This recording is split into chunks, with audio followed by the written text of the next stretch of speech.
Bird Clan. It's that time of the month again. I've recorded like 3-4 videos making the same joke, but I have not released any of them, so I have no idea if that joke's gonna land or not. But it is that time of the month again.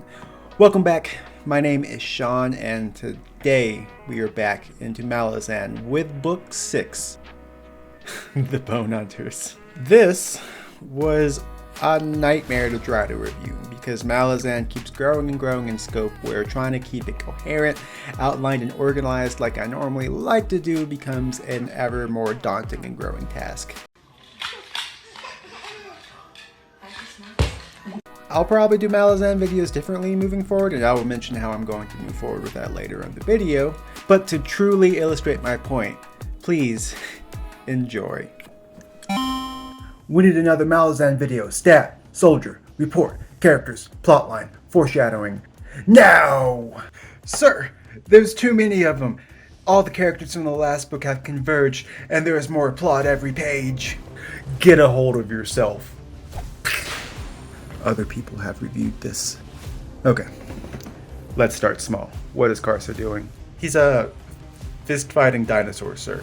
Okay, scratch that. Let's start with the bridgeburners. They're doing normal army stuff, right? No, they're exploring one of the many flying dinosaur cities in the Imperial War. Like pterodactyls? No, more like highly sophisticated flying alien technology. They just happen to be dinosaurs. What? Okay.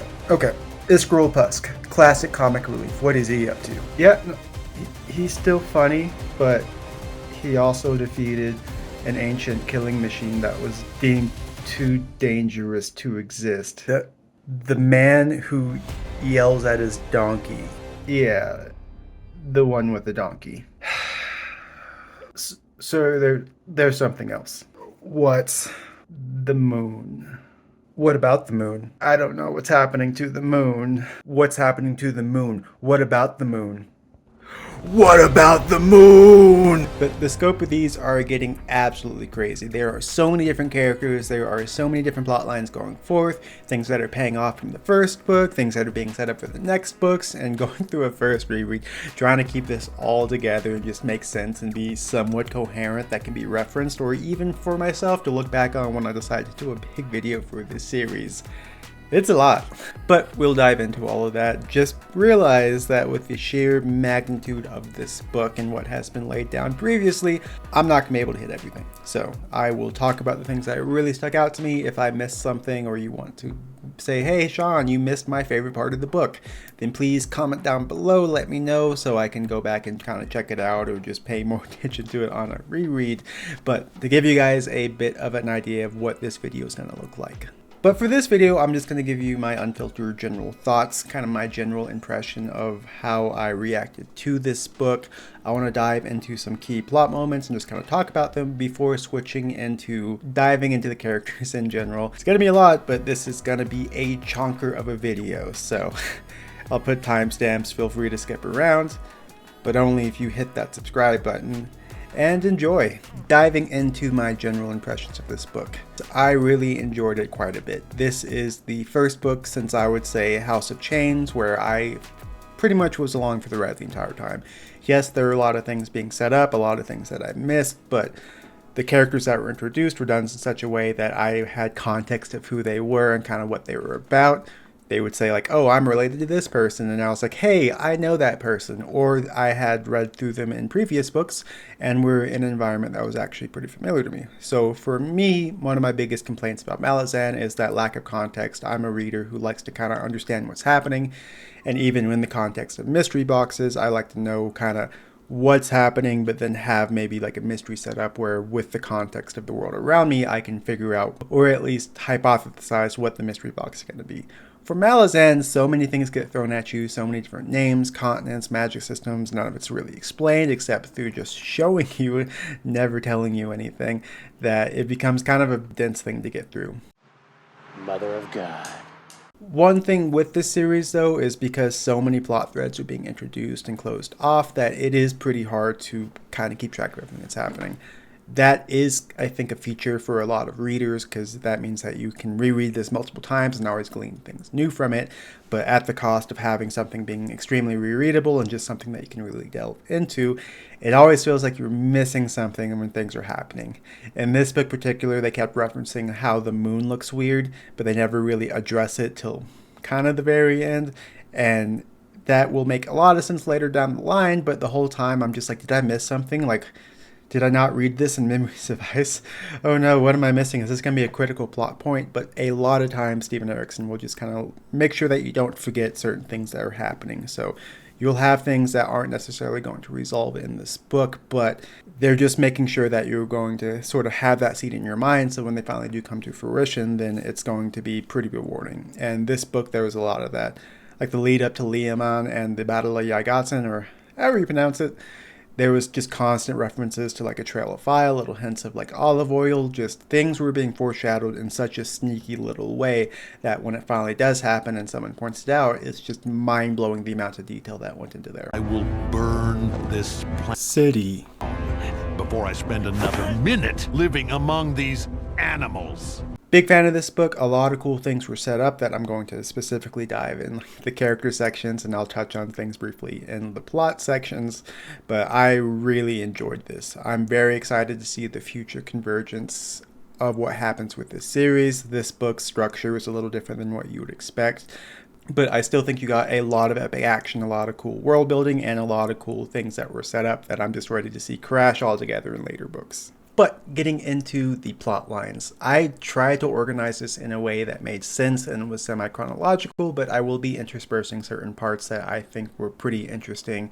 and also elaborate more on some of the points I made in my general thoughts section. Now let's talk about the moon. We talk about moon. Please, Mac, I'm dying to talk about moon with you all day, okay? Animander. This name keeps coming up over and over again every day. Animander. Moon. Back to me. Animander. Hey, Sylvia, look at moon. With this whole box is Animander. Like I said, it's a lot. I'm absolutely not including everything because that would be literally insane, and I would be stuck trying to do chapter by chapter reviews or just a constant running blog of everything. So definitely gonna miss some stuff. If I miss something that you deemed important, let me know down below. To start things out, Apsalar, now that she has left Cutter, has decided to take on Cutter's role for Cotillion and kind of become his own personal assassin.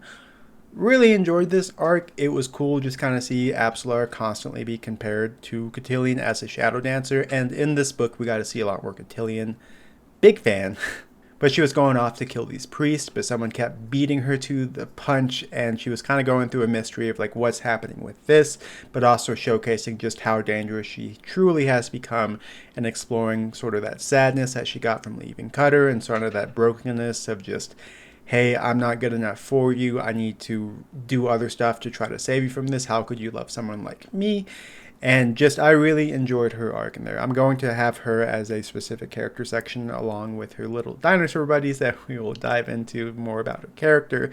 But just having her pop in and out of the main plot line a couple times, I really enjoyed. You know, you start out this book and she's kind of solo. You get the comic relief of telorast and curdle, and then also just having her constantly re-meeting key characters now that she is no longer being possessed by Cotillion, which I rather enjoyed. When she popped into the bridgeburners caps and having the standoff between Kalam and like quickben, and trying to understand that, hey, there is a war of the gods starting to come there. What sides are you going to pick? And no one really knows who to trust in this book. Just having her pop in and suddenly just do amazing things, or at the very end of the book when they're trying to escape from Malazan City, just having her just slaughter everybody and just being like the best shadow dancer that's ever been, that has even surpassed Cotillion. Just, I really enjoy assassin characters, so it was cool to see her fully step into that role. And also just certain characters, you never know how powerful they're going to be in the standpoint of this universe. So having her take on the Degorath and just, you know, winning, and just the constant little times that she popped in and have just really insightful conversations with Paran and other characters. Just really loved the story arc and just how she was kind of sifted through everything, tying a lot of things together. Larry! Larry, you can't just... Oh, Larry! Oh, are you all right? How did... Larry! I'm arrested. Oh! Oh, oh! Another plot line was Tavore and the 14th were chasing down Leoman, trying to wrap up the events of the last book, Leoman no longer has the full type of army that he had before. Shaik Reborn had been killed by her sister, which I'm really curious to see how that's going to resolve. But a lot of this book with Tavore kind of sent out to chase him down, quell what he was doing. And then there were a lot of hurdles that came in that way. Having her trying to interact with the army and slowly win them over. In the last book, you saw that she was actually pretty militarily savvy. And in this book, we continue to see that. You have that standpoint where Dujek's host has been really decimated and it's just not what it was. And all of her fists and commanders are criticizing her, like, why don't we really rely on Dujek? He's a legend. I feel like we're just not going into this with our full forces. This is a mistake. Why are you doing this? Only to have her reveal, like, look, here's the deal. So maybe I need to stop! Yeah! But I never go to store! Do you want to make our soldiers really sad and fearful because Dujek the legend is not what you think he is? Or do you want to go and try to win this? And you're just seeing her keeping everything close to the chest. She's a character I'm extremely interested about just because we don't get into her head, so we don't know what's happening.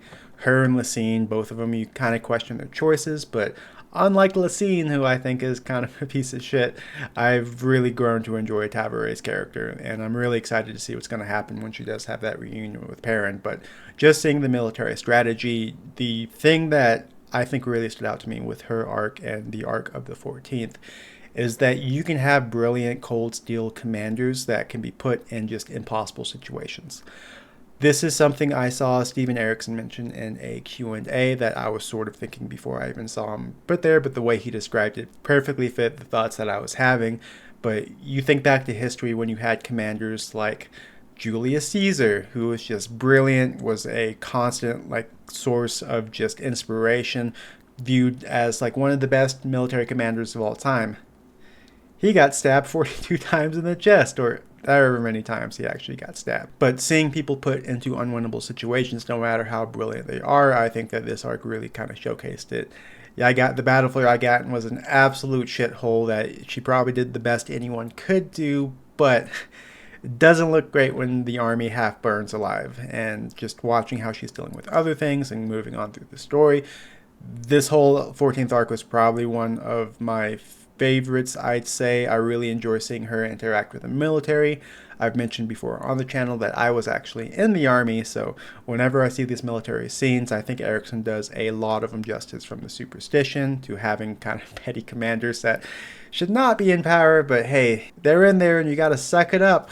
And just watching the strategy kind of come forth and just seeing her playing the board and just trying to get into positions. There's a very interesting thing that happens because you have your critical bridgeburners who would be commanders in their own right that have their own special place in the Malazan army, but they're under her control, and having her being, the adjunct and controlling all of this while they are just pretty much their own sort of legendary commanders in their own special military force, how neither of them truly trust each other till the very end, and just that battle of just, can I trust you? Can you trust me?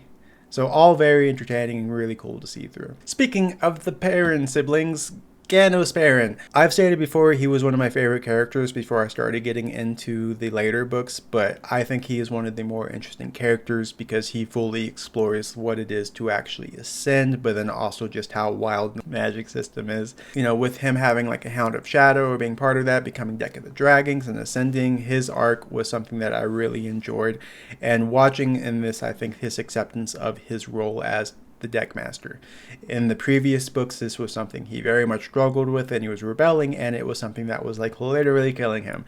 So in this book, it seems like he's fully accepted it. He's having new cards commissioned, and I really enjoyed the exploration of the Deck of Dragons, but watching him slowly get drawn back into the conflict, become the fist of the Malazan army, and just driving poor Lila out of her sort of infested play camp. It was just all very fun to see, and he's one of my favorite characters. I think if I had a top 3, it's hard to say because there's so many cool characters in here, but I think he is one of the cooler ones for sure. Him, because you start to see the exploration of the Ascension, I think it's extremely interesting, and he is someone I have a lot to talk about in the character section. But his interactions with the Ganath and the Jagged, and just sort of letting hey, there's a reason why a lot of Ascendants don't try to cultivate followers.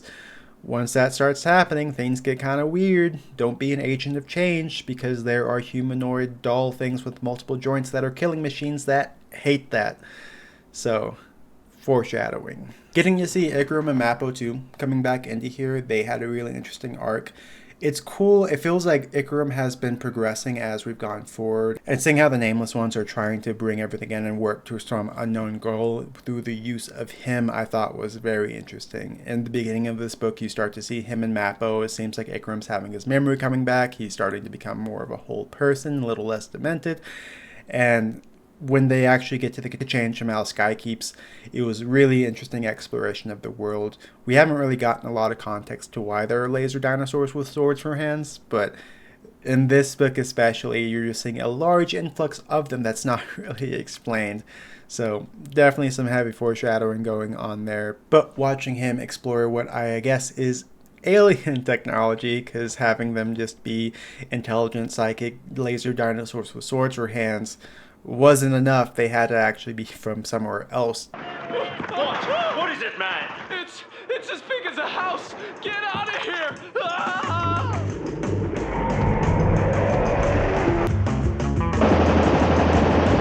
Just getting into how there's more world building going on beyond that, how there may actually be a war between the short tails and long tails, and just diving into the technology I thought was pretty cool. Watching the manipulation that's happening through the Nameless Ones, like Veed, the friendship that's blossoming between him and Mappo, and just how meaningful that is, and just diving more into his character and like who he actually is, and sort of the power that he has and why he is so terrifying.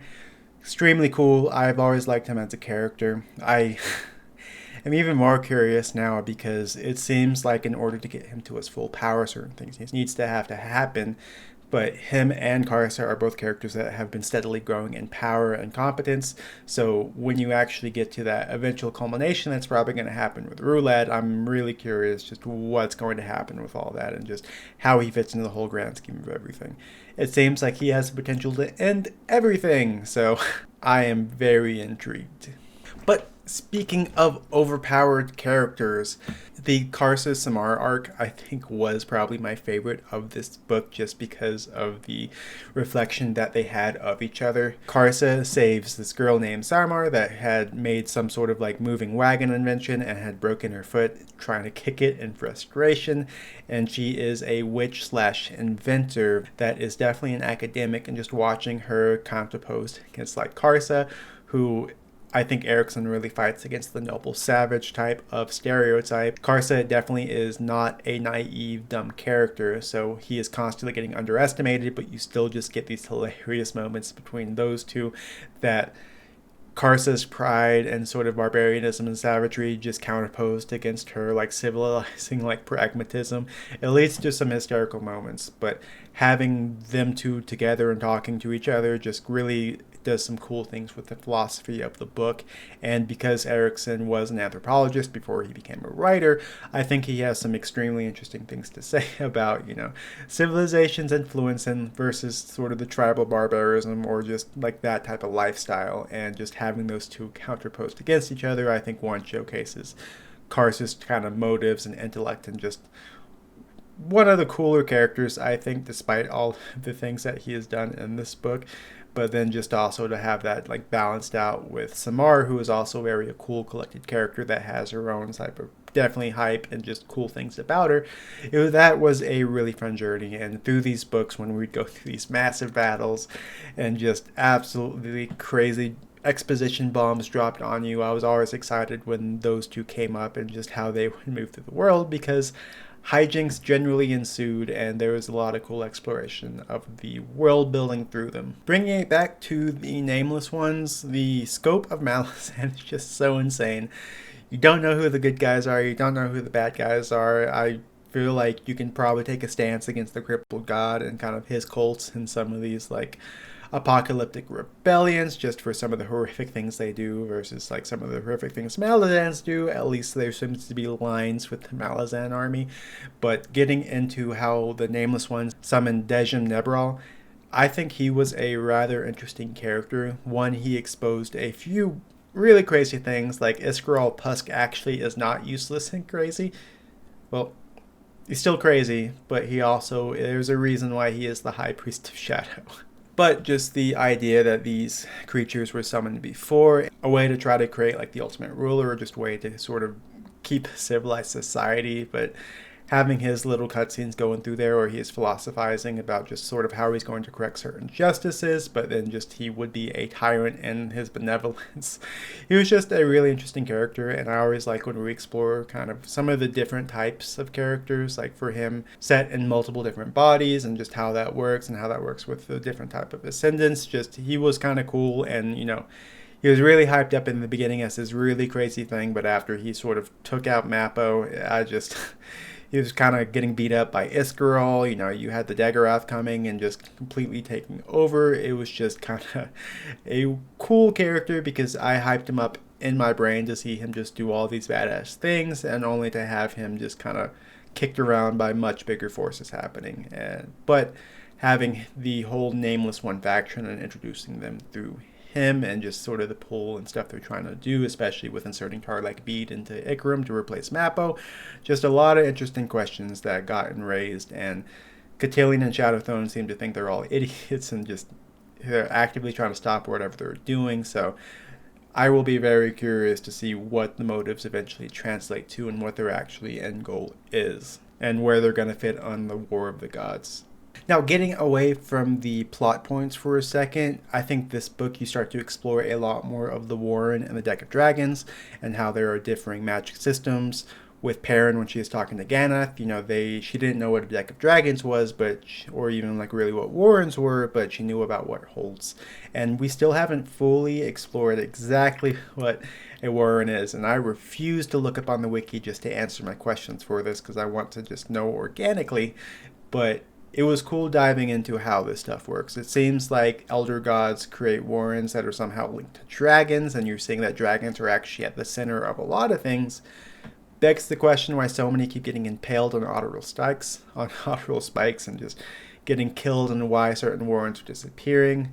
Just a bigger mystery at large that I'm happy that I'm now starting to understand the scope of what actually is happening. But there was a way this was described where a hold or a warren was basically like a reservoir of all the blood that a elder god has spilled, or blood has been spilled towards the elder god, and it kind of functions as their lifeblood. So in order for a mage to actually use that magic and stuff, he's having to take a warren, which is described as a fleshy sack, puncture through it, and then the magic that pours forth is actually the elder god's blood, which brings all sorts of philosophical questions that I think is talked about in this book, where, you know, that blood's going to have to replenish from somehow. It's going to have to come from somewhere, and that was kind of a warning for Paran.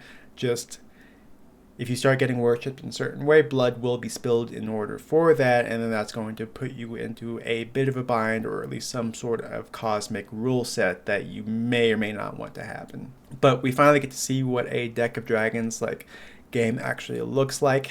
Very confusing, very exciting, but just seeing everyone's reaction to even just wanting to play it, and then just like getting to see just how pivotal that was. I've never been so enthralled in a card game that I did not know anything about, but having that happen right before the final scene where they're trying to escape from the Malazan island, it was just a very cool kind of like, well, you kind of have some foreshadowing of what's going to happen, but then what does that actually mean, and how does that translate? It was just super cool, and I can see now why in the beginning you would have so many people get onto the soldiers about like playing with the Deck of Dragons and just the superstition behind it. Seeing more of this explored, I thought was cool. And same with parents starting to make people cards, bring them into the game, and just trying to figure out the rule set of this game too. It's just a really cool touch that I think really brings this series to the next level. Okay, so I've only got this Don Quixote card left, so I guess I'll play that. Zach wins the game. Oh, great. What? Zach wins. He played the Don Quixote card. Why have I been collecting wood? Oh, you collect wood to win the game. Why does he get one card and he wins then? Because if you play the Don Quixote card, you win the game. I've got wood everywhere. Yeah, and you need the wood to win the game. This is bullshit, Mark. Want to play again? I do. It's fun, isn't it? Once I realise... Yeah. And with other characters like Bottle, you're seeing that there are other magic systems, the spirit magic systems are ones that are more reliant on hold, trying to get into the Eris Al, and just how they're coming in and just trying to affect certain things. It's just, I felt like I understood a lot what was happening in this book, plot and context wise, but there is still so much left for this series. I think I'm at least halfway through the book now that I have finished book 6. I hope so. The fact that we're so far into this and I've read so many thousands of pages and there are still questions like how does the magic system work is just astounding and something I'm very excited to finally resolve. And in this book, you're starting to see the beginnings of convergence. So normal, typical convergence did not happen in this book, but we're starting to see some of the players from Midnight Tide start to interact with the Malazan army and things set up for the future. Like, obviously, you have Karsa and Icarum that are on a one-way course to go duel Rulad, who seems like has been just killing thousands of times as a duelist. He is someone, as a reminder, who gets stronger every time he dies, so I feel like they're just trying to find someone who can finally put him away for good, but Rulad, when we left him, was already very much insane, so getting back into him when he's going to face Karsa or Icarum, who are complete monsters, is going to be extremely interesting. Especially because Karsa, I guess, is the knight for the House of Chains.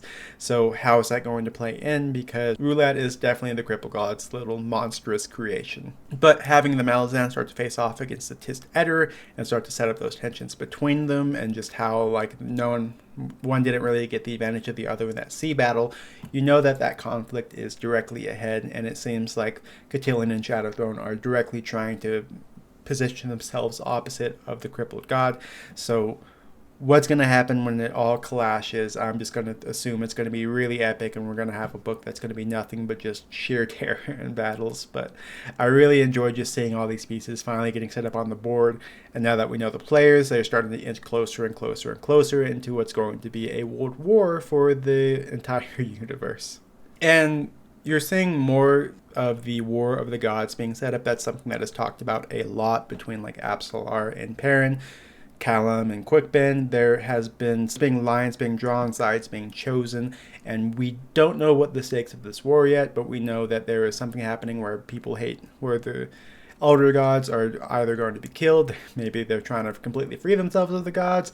It seems like every different faction has a different reason for taking a side, and the cripple god promises kind of a empty-headedism, or just something that's like, hey, this life is meaningless, your reward's in the next, which is a very seductive idea that is terrifying if it's not true. But then you have Catelyn and Shadowthrone, who may or may not be, this was just a theory that was put out there by a different character, that they are trying to take over all of the thrones in order to just completely stop the gods meddling in civilization. So we'll see what happens, but now that we're starting to see the stakes being set up, there are still many players we don't know what their plan is, what there's going to be happening.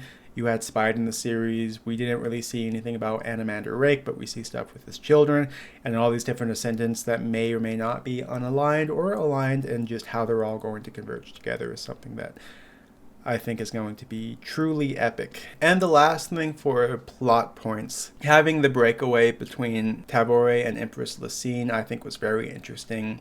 Earlier in the book with Karsa and Samar, they talk about sort of the pros and cons of civilization and the price of technology. And the more civilized you get, the more efficient your torture gets, the more your subjugation, but through that civilizing force that you have of that, even though it could be a terrible thing to actually come and take control over, you know, you start to lose slavery. You start losing those like child mutilating or genitalia mutilating things that were being proposed by some of the other unaligned tribes. You start to actually bring rules, and things are outlawed in there.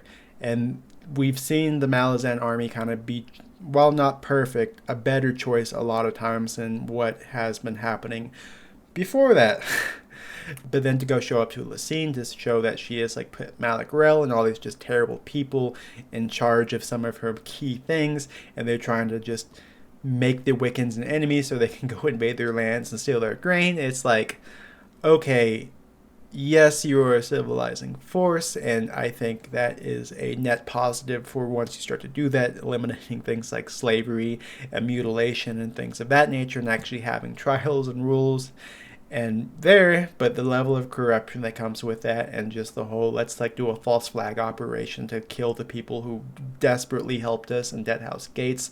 Just who's the good guys, who's the bad guys? Just more of these like philosophical questions that are getting thrown at you, but having her face off against Tavore and just eventually culminating in just the mad dash get out of the city was just absolutely mind-blowing, and I will talk a lot about this in some of the certain character arcs, but Kalam and apsalar definitely were the MVPs of that, and just watching how all of that just exploded in a mad dash to get the hell out of there was just truly magnificent and a real crazy way to end the book.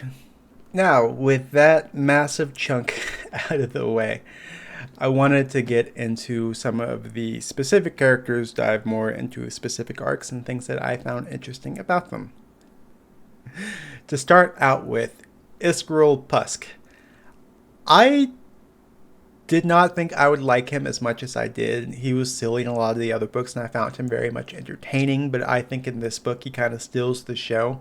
One, you get to see just how powerful he actually is, just with him driving off the Dejim Nebral, and he's like, I've got other stuff to do, I don't need to finish him off. But just the sheer beatdown he put on this terrifying divers creature that was just pretty hysterical. But a lot of the funniest moments in this book, other than seeing the interposition between Karsa and Samar, I think purely belong to him. The opening scene with him and Shadowthrone and Cotillion was completely hysterical. He's voicing every single thought that he has and just doing his best to just annoy Shadowthrone completely. And just in his voices, he's like, that's what a crazy person would say. Am I a crazy person for following something? Iskaral Pusk sighs, and it was just a hysterical section that I just really grew to love his character. His interplay with his wife too, I think, is just hysterical. He thinks he's gonna die on a boat, and the entire book and throughout the series, he's just constantly shitting on his wife, and just they're constantly fighting and regretting their marriage. But now that he thinks he's going to die on a boat, it's like, wife, I demand sex, we must do this, and she just materializes and just beats the shit out of him. Just the interplay between the two, I think I would never want to meet these people in real life, but just having between the massive wars of the gods and the giant powers and stuff, having this insane little man with mad shadow powers going around, he's insane, and I completely love it. Him and his donkey is probably the best romance in the series to date. It's will they, won't they? Are they going to kill each other, or are they going to fall in love? Who knows? Next, apsalar, telorast, and curdle. Apsalar, like I mentioned, I think she was one of the best characters in this book. Watching her grow on her own was very interesting. Complete death giver, and just watching how just completely terrifying she is as a shadow dancer and assassin was just completely insane. But I really enjoyed her relationship between her and Cotillion. And in this book especially, you got to dive a lot into Cotillion and just kind of see that he's actually a pretty cool dude. He takes what he's doing hard. I think that he has a greater purpose. Hopefully I'm not proved wrong, but just how he dealt with apsalar and just apsalar's reaction, apsalar truly is kind of broken, and I think Cotillion is trying to use her as a gentle tool and giving her something to do so she's not lost until she can finally become free of whatever she needs to do. But having her kind of just show up in random places was really enjoyable.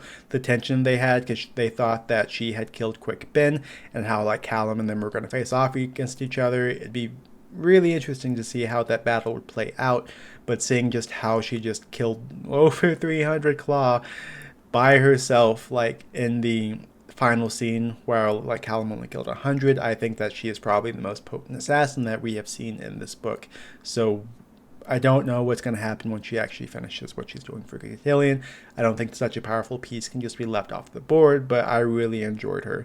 She had a lot of philosophical questions with Cotillion's former associates and paran, and just kind of exploring the idea of what Shadowthrone and Cotillion are actually up to, and just this war of the gods, and what it means to actually join a side, and the conflict that's happening.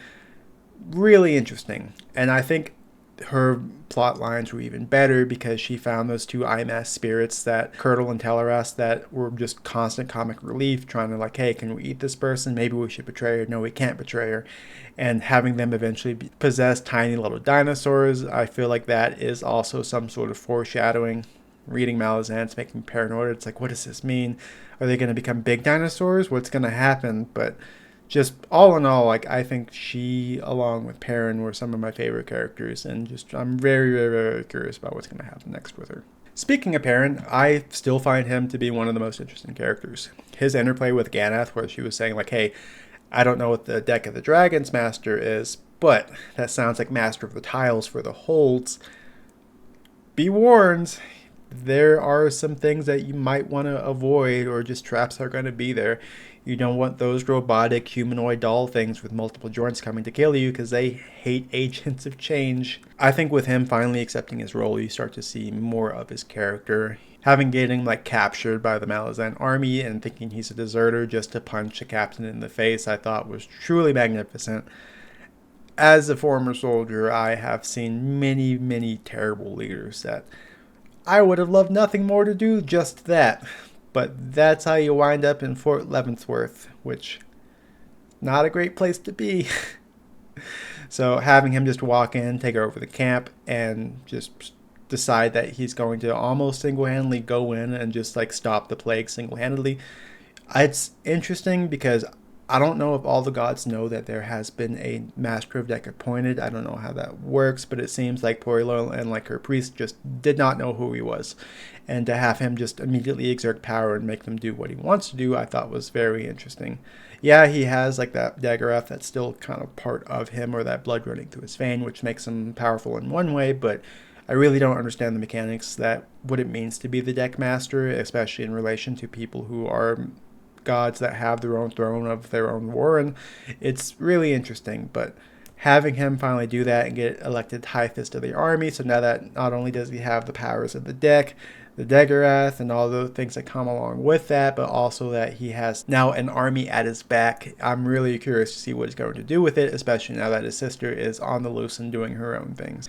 You get to see a lot about his character too, because when he does finally take over one of the cities, and you have like Felison Jr., who has now become the new Shaikh, but a hedonistic Shaikh that just wants to get fat and do really sexually depraved things. It's the fact that he knows, like, hey, this is probably going to bite me in the ass later, but I'm not going to slaughter a bunch of unfighting innocents. And bringing in Mathok from the Apocalyptic Army, who felt very much the same, I think really speaks about their characters. Mathok didn't mention that she used to be Malazan, and didn't mention that, you know, hey, that's your sister was the Shaikh Reborn, so you know that's eventually going to be a bombshell that's going to be dropped on that family, and I'm very curious how that's going to play. Is that going to turn Paran against his other sister? Is Tavore, how's Tavore going to react to it? It's just a very interesting conundrum to be in. That's going to be cool to watch unfold. Tavore, I feel like I touched a lot of her in the general section, so I'm not going to go too much into there. She is one of the main players, despite never really being a POV, so there are a lot of unanswered questions with her, like what are her motivations, what are her plans, but I think the most interesting things that happened in here was just like the lack of trust between like her and her fists and the bridgeburners, and just kind of who's going to be on whose side. You know, Kalam and Quickben were asking Paran when they finally ran back into him, like, hey, can we trust your sister? Like, you know, who would she side with and stuff? Is she going to do the right thing? Just to have parents that like she believes in her convictions and she'll do the right thing. It's just a very interesting character, especially that you only get such a limited outside view of her. I'm curious to see what's going to happen later on, like with her. Like, why would she just assassinate Leoman? Like the deal with Lysine. I don't have a lot more to say about her, except that I'm just really curious about how her whole situation is going to be unfold. I hear in like some of the last books you finally start getting her POV, which clears up a lot of things, but she is really interesting mystery box of a character. Now, getting into a subsection of the Bridgeburners, Kalam, Quickben, and fiddlerr. Always been a huge fan of them in this series. I mean, they were the first Bridgeburners you're really introduced with, and I really love Kalam, Quickben, and fiddlerr as characters. They have some of the most mystery wrapped around them, and just watching them through this book was very interesting. You can't be certain who's going to live and die in the series, so Kalam's arc was pretty tragic. Watching him just start tear through like hundreds of claws, only to have like a crossbow bolt in his back with one of the worst poisons possible, was truly tragic. And that was one of those scenes, kind of like Coltane's death, that I was just like, no! How is this happening? No!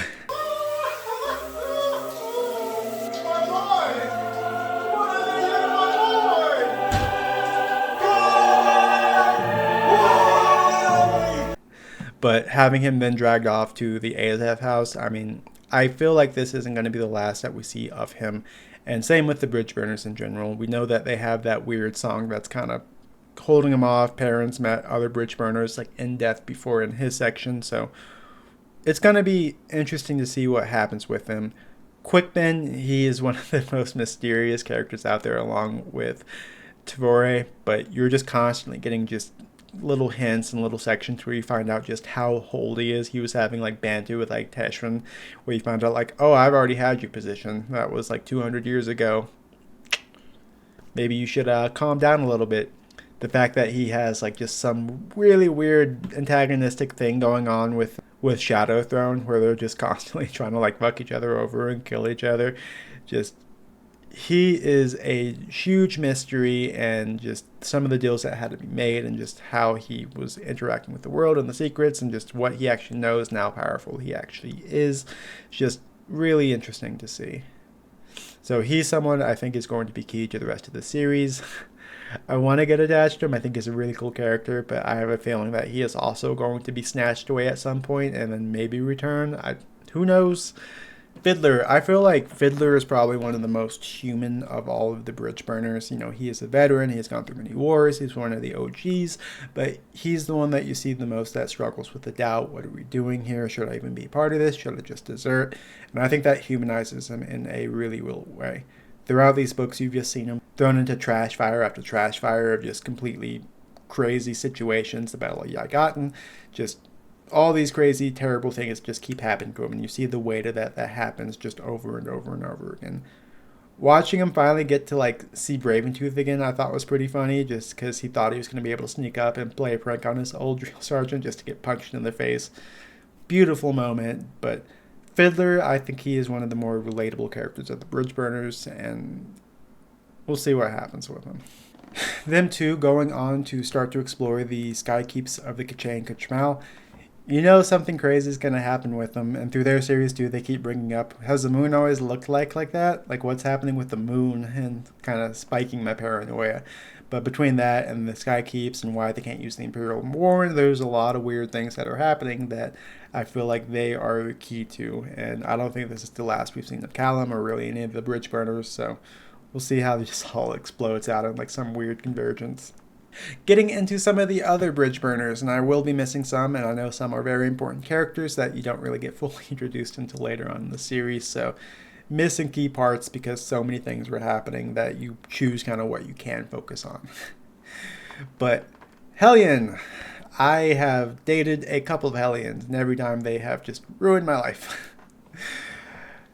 Semi-joking, but Hellion's a pretty interesting character. She is one that is just constantly getting drunk and just wanting to drown away all the sorrows, but then when thrown into something that is truly conflict and just into like situations she shouldn't really win. But seeing her, you know, even just half drunk being thrown into just desolate situation after desolate situation, she winds up being actually a pretty excellent sergeant and able to pull through and do the right thing. But just having her going off to like the chase against like the one priest that just completely ruined her life and got her sent to the 14th, just constant comic relief, and just having her just constantly drunk and trying to deal with things. Oh no, I shouldn't have traded my swords for like that bottle of rum, as they go into one of the worst battles of the series. Just great comic relief. Bottle was interesting because you're starting to explore the different types of magic systems, and there's a big mystery because you know Quickben is a master mage and has a lot of secrets, but then to have Bottle come up and do things that he can't and figure out all these crazy things, it was just kind of more mystery being added onto the series. When they have that conflict against the Tist Eder, Quickben's like, I just try to give the illusion of elder magic. I didn't actually do that, but somebody helped me. And then you have Bottle, who, has like that weird relationship with the Edis Al. Probably is the one that actually stepped in there and saved that. So he has a lot of crazy power. And at one point they mentioned that he has access to even more warrants than Quickben does. A lot of crazy questions with there. There were some moments of just unnecessary detail where, I think Erickson puts a lot into his books that don't necessarily always land. He had some jokes about hemorrhoids, but in this one you had a scene where he saved the day, but then in saving of the day, the Edis Al made him just like jizz his pants. Just probably didn't need that detail. I think you don't get a series of this size and complexity without a little bit of eccentricity. So interesting character. The Edis Al is just kind of a big mystery as well, but I think you're going to see a lot more of Bottle in the series, and he's probably going to be one of the more pivotal characters. Cutter's group. This is such a long video. The early stages of the plot lines for Cutter's group I thought was pretty fun. You had a lot of comic relief and cool interplay banter between like Grey Frog and Cutter. You know, Fellison Jr. has a crush on Cutter, but then Solara, even though she's pregnant, has kind of a, hey, I could probably manipulate him, but he's also not bad looking, so I could probably convince him that, you know, if I wanted to be with him, I could be with him. And then Grey Frog just the entire time voicing every single thought in his head and doing kind of a similar idea thing to like iskaral pusk. It was a lot of fun, but you still had little moments of darkness in there. Hebrick in this book, it's just slowly losing his mind, and you just see him starting to see more and more as his power types expand, and as you're kind of getting more into the philosophy of the different war gods, how his previous like god of Fiddlerr just kind of slowly disappeared, just as he's now cursing under Treach's name, and just an exploration of what it means to be a destriant versus a shield anvil. He was a very interesting character, but then just to have them all just ambushed by like Imass, Fellison captured, you know, Haberick killed, and then Solara just induced into labor while Cutter just gets kind of hit and like really injured, and immediately having the group split up. A lot of interesting things happened with that. Starting with like Fellison Jr., I guess she was one of the pieces on the board that was between the Crippled God and Cotillion and Shadow Throne. They wanted her to be, both wanted her to be Shaik, but they wanted her to be under their control, and that meant very different things. For the Crippled God, who was offering absolution in the afterlife, that meant her becoming a very fat, just sexually depraved, hedonistic leader that kind of ruins the army. But that type of like philosophy, especially in like an apocalyptic end time, you've seen that in past history, is nothing that's going to be healthy, and it's going to be definitely a thorn in everyone's side later on. But just watching that transition, you know, I was hopeful for that character because she had such a bad deal in the previous books that I was hoping for like a redeeming thing, or maybe she comes Shaik but then does it well this time. But instead, it's just kind of disgusting. It's like I just morbidly obese, just satisfying every desire, and then I'm just gonna have like guards come and like rail me while the guy who put me into power is just like behind a curtain doing things that he shouldn't be doing. It's just real crazy character arc. I actually like the Cutter Solara thing. While I think that Cutter and Apsalar are a pretty good couple, I think just having someone be comfort for them, because they were both kind of broken people, especially in those moments surviving death. I don't hate it, especially if they can help each other, just because Malazan's just such a dark, crazy world. You got to take comfort where you can find it. So watching them two grow together I thought was interesting. Having the last thing that they want to do for Hebrew is to have him fulfill his mission, and for him to actually realize that he's a shield anvil, I thought was pretty cool. Cutter is just a very interesting character, and I'm just really curious what's going to happen later on with them, especially with Fellison becoming who she has become. Now, Leoman and Corabb. This was another arc that just went so negative for me. Leoman's such a piece of shit. You have Corabb just proclaiming his undying loyalty to Leoman. Hey, you're the one holding everything together. You know, without you, this would all fall apart. I have my undying allegiance to you. You know, we're best friends. Let's get after it. And then just to have Leoman slowly distancing by start dating like Whiskey Jack's sister, and just like bringing her in, and then like setting complete fire to Yagotten. Doesn't matter who's in there. It could be like his own troops, his own children, whatever. But just using that as a distraction to escape into like the realm of dreams, while trying to also bring Corabb with him. Just what a piece of shit. I don't know what's going to happen with that character later, but that's something that I could see like Karsa just like spitting on him for and decapitating him. But I really enjoyed Corabb because he was like, no, this is terrible. Why would I do that? And stuck to his convictions. Heard crying children that were being burned alive to go like save them. So just really enjoyed Corabb, especially because you start to see like the propaganda that happens between two races when he starts going and actually interacting with the Malazans. It's like, wait, I don't have to like put children on a pike in order to join the Malazans? Whoa, maybe you guys aren't as bad as I thought, as he's like carrying Fiddlerr through the tunnels and just doing things that he shouldn't just because he's a pretty good guy. Really enjoyed that character. Seeing him trying to integrate with the Malazan fighting style and army, though, was interesting. There has been like historical examples like why the Romans were so effective, and I think the Malazans are ordered kind of off of them in a certain way with just how they do their military tactics. You know, shield walls, working in tandem, not just being a bunch of crazy barbarians swinging axes at each other. So watching him come from the apocalyptic army and start to integrate with that, I think is going to be a lot of fun to see. Now, one of my favorite things to see was the Karsa Samar arc. So watching Karsa just being thrown into normal civilization, especially now being as powerful as he is just hilarious. Guard gives him shit, he's going to throw him 30 feet into a wall. When Samar stepped in and stuff, is just trying to like bluff for him and just say like how crazy it is. You know, it gets a little tentative peace, but then when they're like, hey, we think Malazans are like holed up in this like little castle over here, can you go deal with that? And he's like, yeah, sure. And like just goes in and gets attacked by a short-tailed Kachang Kamal and then just fist fights it and wins. Dude fist fought a dinosaur, didn't use his sword, just like wound up just punching it to death. And for him, that was just no big deal. He goes out and like they're like, hey, were there Malazans? He was, no, just something else. And it's like, oh, well, what happened in there? It's like, nothing big, just doing me. His interactions, though, when he's in that research like lab with him and Samar, where they're talking and kind of debating about civilization versus barbarism and just the arrogance of civilization, but also the trade-offs between the two. It's a very arrogant thing to think that you're going to come in and civilize like tribal things, but then also you're eliminating things like slavery and actually putting like rules of law in place. But with the new rising technology and things, you're really just inventing more like inventive ways to cause like death and bloodlust and torture, and the efficacy of torture is just a pretty fun philosophical deep insight. I'm not going to go too into, but I rather enjoyed the counterplay between the two of them. Watching like Karsa's pride and then just her disbelief, though, was probably the highlights of this book for me. At one point they were going through like the veteran fields and like see like veteran, and he's like, I want to go like hunt one, and she's like, people do that in tribes, what are you doing?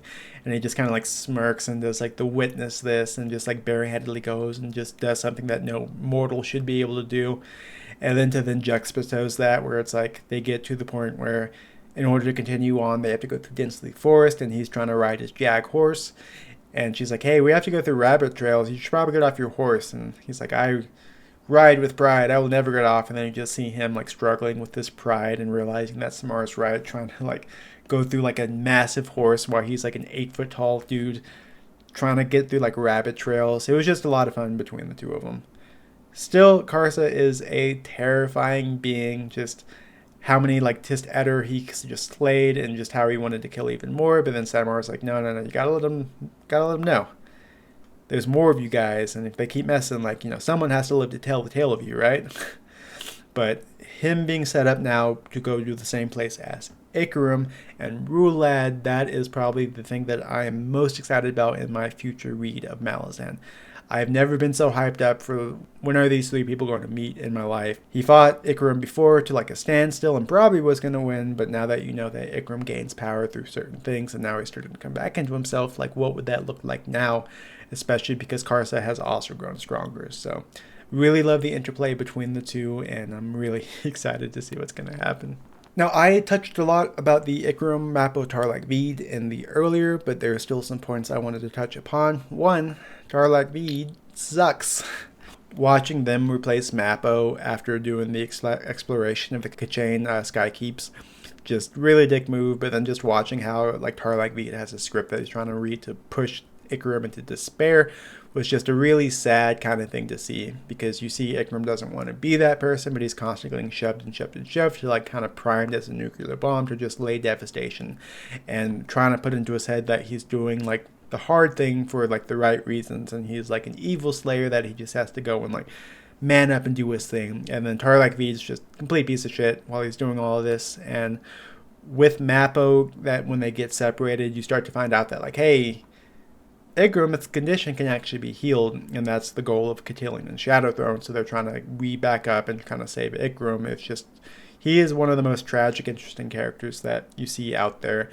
Mappo was originally an agent of the Nameless Ones, but he grew to just not do what they wanted to do because he actually had a genuine friendship with Icarum. When Mappo got replaced by Tarlac Veed, Icarum at first did not realize that, and just you saw like kind of the depth of just how damaged his mind was, where it's like, oh yeah, we've always been traveling together. When like Icarum finally goes off and fights for like the throne of shadow, you see just how terrifying he is when he is fully primed up. And it was interesting to see because, you know, Tarlek Veed, I don't think he realized like the severity of the situation. He keeps trying to push Icarum to show off how good he is so he can get to like this one thing and wipe out like Rulad.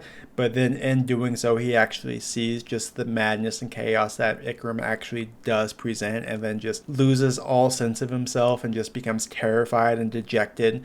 But when he's fighting like Troll and everyone else, he finally gets slipped by the Erdis Owl, who probably did something, because when Icarum finally comes back from the battle, he seems to have his memory, realize that Tarlek Veed's been like messing with him, and there is some sort of a reprieve that he's been giving. So I'm really excited to see what Icarum looks like now. That little moment where he realizes that Cotillion was trying to like mess with him, and like they hid the Throne of Shadow behind an illusion, I thought that was a nice moment, because he was just like, I see what you did there, I'm not going to say anything.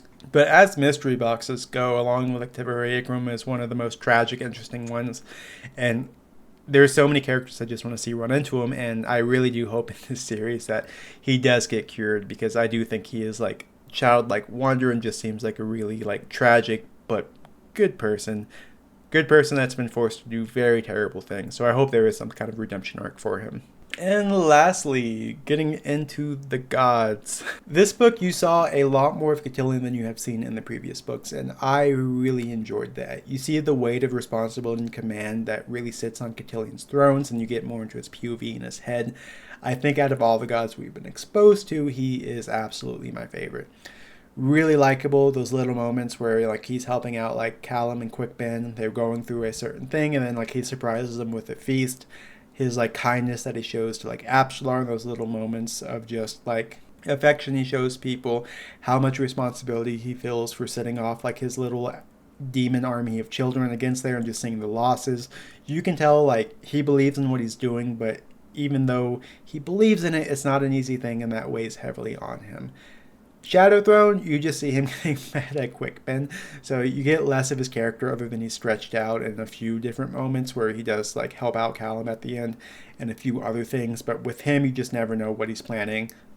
Multiple characters have said with those two of them you just have to expect that they have some sort of advantage or something underhanded planned, and it was cool to see more exploration of those characters. You find out that they had been on a goal to map out most of the entirety of the Aesith house system. And while they did not do that in the mortal thing, they realized that they did learn a lot of secrets, and they would have to ascend in order to make that happen. There's a lot of stuff, because is last seen part of their plan? Is she doing terrible things based on what Shadowthrone is saying? But diving more into their characters and exploring the world through their lens, I thought was cool. Dragons are absolutely at the center of a lot of things. You see imprisoned dragons in just the Shadow Realm. Don't know what that's about. You start seeing more dragons being impaled and killed, and you're seeing like that war of gods being set up. The crippled god, where you don't see him in this book, but you're seeing kind of the pieces he's made. He's putting Felicin into a certain part. He's pushing Poryl to slay them. Like, he's converting gods towards his cause. And you have to wonder what Shadowthrone is doing in the meantime to counter that, and if he's doing the same thing. Meanwhile, you meet characters like Edgewalker, who you find out that there has been many rulers of the Shadow Realm, and even like the best ones like Edgewalker, they all wind up with a similar fate, which is becoming almost inexplicably like tied into it, and almost like an elemental for that. But a lot of crazy things happened with that. Cotillion, absolutely loved him. Shadowthrone, some of the moments between him and like Pusk and other things I've really enjoyed, but mostly exploring like how the world works and starting to really understand the stakes at play and just the sheer scope of the conflict. It's going to be really interesting to see what their plan is at the very end of it, and like what they're actually putting the pieces to actually do for. Now, there are a lot of moments that I want to talk about, but now that we're getting probably this video being about an hour, I'm not going to mention like the Troll and Onmark saga, though it was cool to see just how actually skilled Troll is. That character is completely growing on me, especially with the friendship with Onrak, but same thing with like Pearl and like the kind of battle for the Claw, the betrayal of Kalam, and then what the hell is the Empress doing?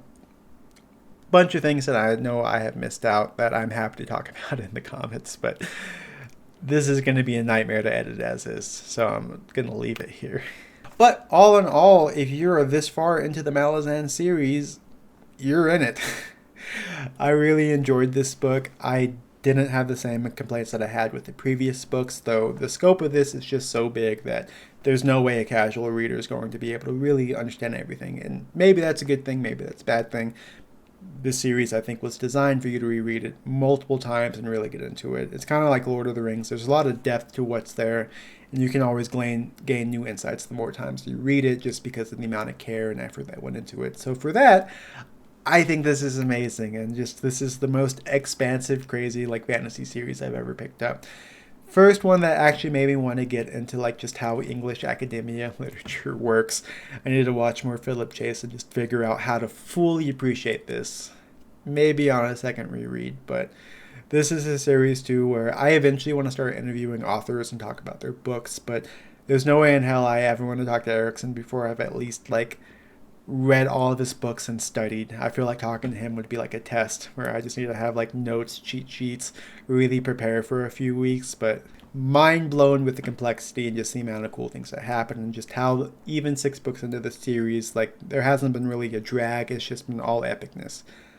I love epic big fantasy series. Wheel of Time I'm a big fan of. Same thing with like Stormlight Archives, if you haven't noticed from my Crim post, but all of those up to like the same level of writing, at least page lengths, I think have had much bigger slogs that I just haven't seen with these like series. So excellently done. Highly recommend. I enjoyed it. If I had any criticisms for this book, it's just the scope is so giant that I'm just missing things. Like there's only so much I can keep on my head on the first read through, and even with me going back and taking notes. Mentioned earlier, I've spent more time trying to figure out what happens and go through rereads and just fully understand how to even review this than I did actually reading the book. So that I know is an appeal to a lot of people, but for me who reads for enjoyment and storytelling, it's more I view this more as very satisfactory homework that I look fondly back on. While I'm going through it, it's like a nightmare to just compile everything together. But hopefully you enjoyed it. There was a lot in this book. There is a lot to talk about moving forward with the next books. I'm going to take the advice of Sorav. Sorry if I mispronounced your name. And I think do type of a more loose vlog style as I get through each of the books in there, and then my final video will be less of a big recap of that video, but something a little tighter and more condensed, and then you guys can watch my spoiler talk reactions as I go through the book instead. That's the plan, at least. So hopefully the weather keeps up with it, but if worst case, I'll just normal head talk. I'd love to do vlog style things for this book and start playing with like outdoor filming and getting a little more dynamic. I got a new type of like selfie stick thing that really I'm excited about that turns into a tripod, so I'm hoping to get something a little more dynamic in the future. But if not, we'll sit down, do the usual, and try to make this not the giant explosion of words that it is. But I appreciate you guys spending the time here, especially with the length of this video. True Bird Clan or whatever the group name is going to become members. So thanks for your time. Appreciate you stopping by. And as always, take it easy.